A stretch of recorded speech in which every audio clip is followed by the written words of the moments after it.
What I'm going to do is I'm going to show you how to, what you see on the screen here is a 2x4 that's Okay. level. I'm going to show you how to take that 2x4.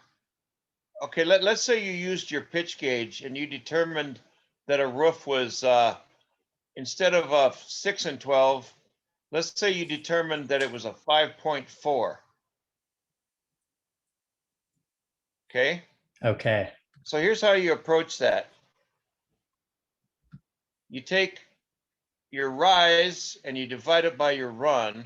So I'm going to take 5.4 and I'm going to divide it by the unit run, which is 12 inches. And I get a decimal. Then I'm going to take tangent to the -1 power of that. You see that number there? Right. 24.227. Okay, 24.227. I'm sorry, 24.227. That's easy for you to say. Okay, so I'm going to take that and I'm going to rotate. I'm going to rotate my 2x4.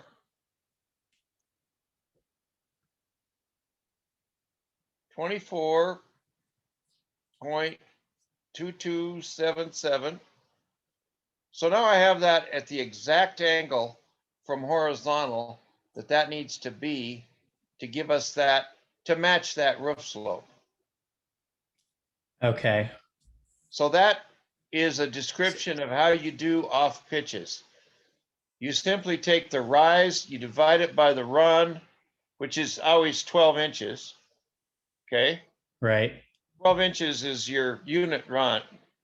So in this case, we took the 5.4, which you could see up here in the top left, right? Right. We divided it by 12. Then we took that decimal and we Okay. took the arc tangent, which is tangent to the -1 power. Okay. It's that simple. And that gives us the inside horizontal angle. That's right. 24.2277 is exactly the angle that wants to rise at. And now that Okay. we have that, we can make everything match with that. Okay. Any dormer that we're going to make or any cupola that we're going to make, we can exactly match that slope. There you go.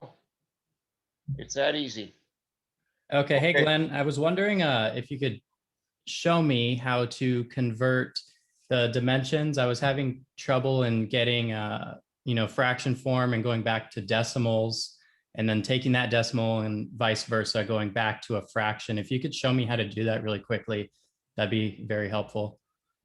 Okay. Go up to the when you have your this particular app that allows us to view things that are STL files. It has a measure and markup tool pull down window. And if I click on it, I get a pull down, which gives me lots of options on what I want to measure. And Okay. if I choose something like edge length, okay, what it does is it takes any edge that I happen to grab and it measures it. So it measured 22.5 inches that I have between these two rafters, okay? Right. Or if I clicked on this one, 56.919. What it's giving me is it's giving me it in inches, but a decimal equivalent of an inch. So Okay. 56.919, you know that's just a hair over 56 7/8. Now, the reason you know that is because 0.919 is just a hair over 0.875. Okay. Well, 0.875 is 7/8 of an inch. Now, if you want to know what 7/8 is, just divide 7 by 8. If I took my calculator, if I took 7 and I divided it by 8, bingo, 0.875. Okay? Okay. Or let's say I took 5 and divided it by 8. Do is divide the fraction. If it's Okay. 5/8 of an inch, divide 5 by 8. and you get it. So like if, oh, I see, I haven't shared this screen with you.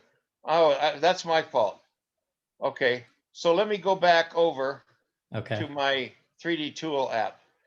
Okay, 56.919.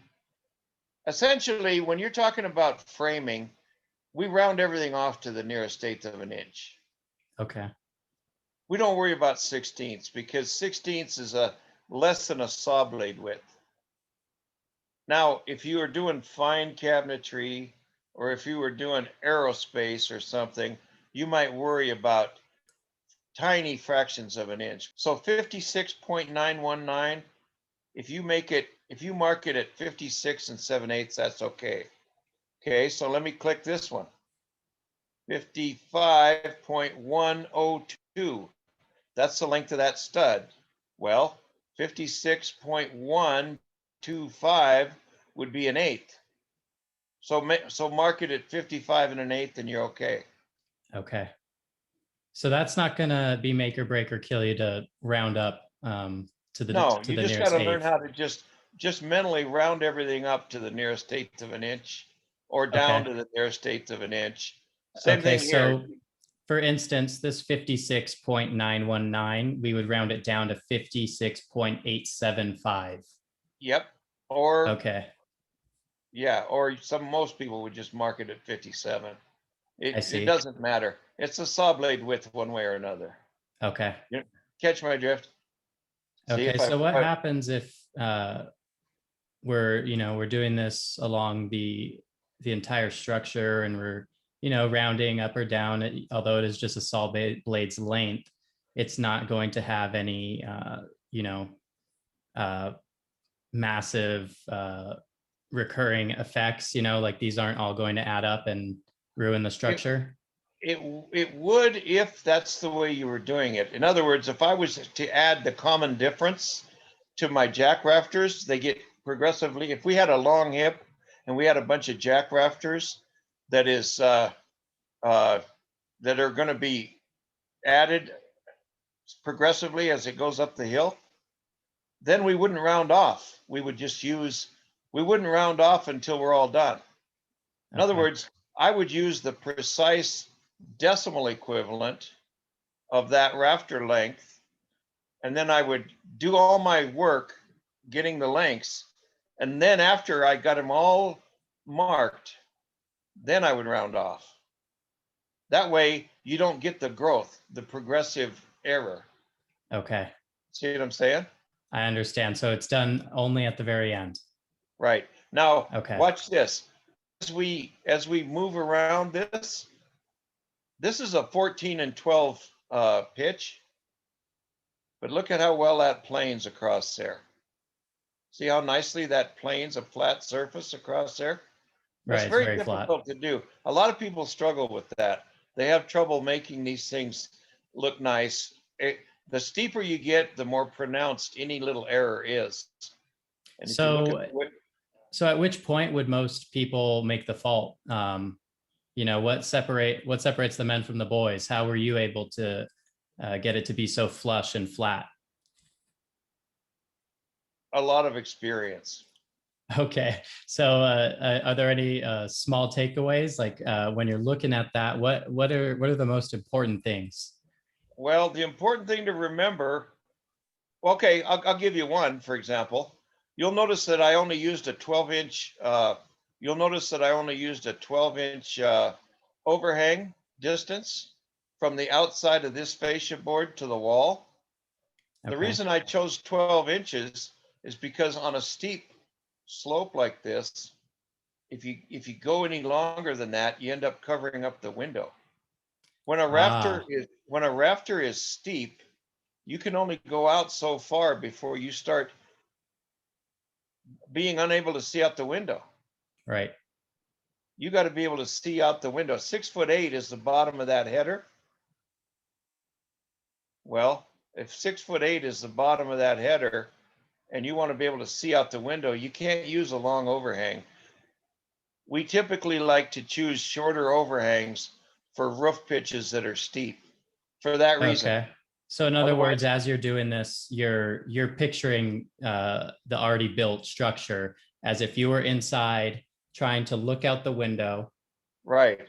Okay. You don't want a long overhang on a steep pitch because it covers up the window.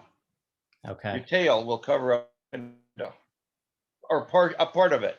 You don't want to be able to see this fascia board too much when you're trying to see out the window. And of course, there's all sorts of other factors that play into it. Title 24, energy calculations, all that stuff goes into the mix when people are trying to determine, overhang length and things like that. But bottom line is, you try to make it so that it's easy to do and looks nice and it doesn't create any problems. And for people who don't know, what is Title 24? Title 24 is your energy efficiency calculations for your building. Okay. And it has everything to do with how much sunlight actually hits the window surface. I see. Okay. Okay. And it has to do with insulation in your walls and all sorts of things. So in summation, can you kind of just quickly summarize and go over exactly, there are about 3 things that you showed us. Do you mind going over those again? Well, just when you're working with this particular app, it gives you, the way I have it set up, it gives you your dimensions in inches, decimal inches. 2.416 is a strong 2 3/8.